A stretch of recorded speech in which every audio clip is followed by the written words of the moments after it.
Today, official Kremlin propaganda actively uses the fact that the USSR was involved in the victory over Nazism to shape the ideology of modern Russia as a land of heroic people whose mission is to fight evil.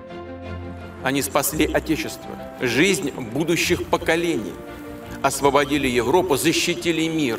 Did the Stalinist regime genuinely pursue the goal of defending peace? Over time, historical discourse has progressively shifted towards examining the actual role of the USSR in the events of 1939. While the world acknowledges the USSR's crucial role in the victory over Nazism, it's important to recognize that this contribution does not absolve the totalitarian communist regime of its crimes. But the leader of a country whose greatness is based only on the legends of the USSR's heroic past dismissively says.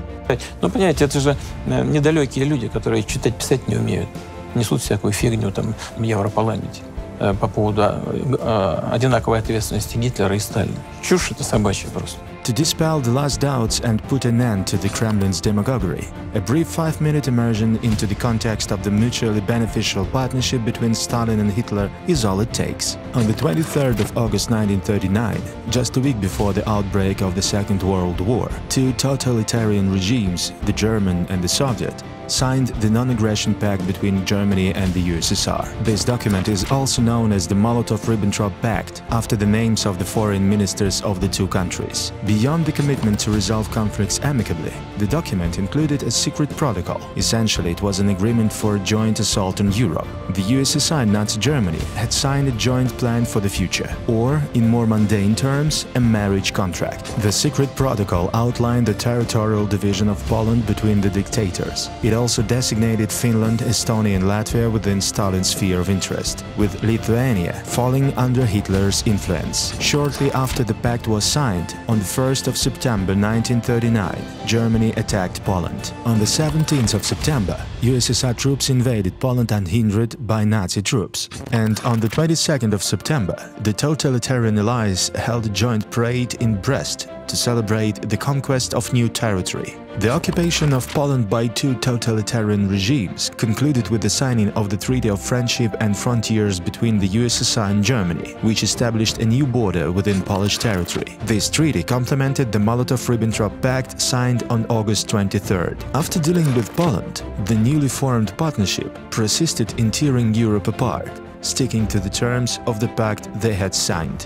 While Hitler's troops were conquering Western Europe, the Red Army invaded Finland, marking the beginning of the Soviet-Finnish War. For attacking Finland, the USSR was sanctioned and expelled from the League of Nations, the prototype of the modern UN. But much like what we saw in 2022, in 1939 diplomacy failed to stop the aggressor. In 1940, the USSR staged coups in Estonia, Latvia and Lithuania, following the same scenario. First, issuing ultimatums demanding the entry of an unlimited contingent of Soviet troops. Second, holding elections in which only Soviet-approved candidates could take part. Third, declaring the accession to the USSR. These events took place under the control of the Red Army, which was already present on the territory of these states. This bears a striking resemblance to the staged elections and referendums that Russia is conducting nowadays in the occupied Ukrainian territories. In 1940, threatening a full-scale military invasion of the Kingdom of Romania, the USSR occupied the lands of Bessarabia and northern Bukovina. The two regimes managed by Stalin and Hitler were not only similar in their appetite for conquest. First, each had a single leader at the top. Second, there was a single political party around that leader. Third, ideological justification for crimes against the independence of other countries and peoples. Fourth, total use of propaganda. Fifth, terror as a tool of power. Sixth, secret police as a means of controlling the people. Seventh, the desire to build empires. Eighth, ideological youth organizations, Hitler Youth and Pioneers. Ninth, a great love of parades and mass events.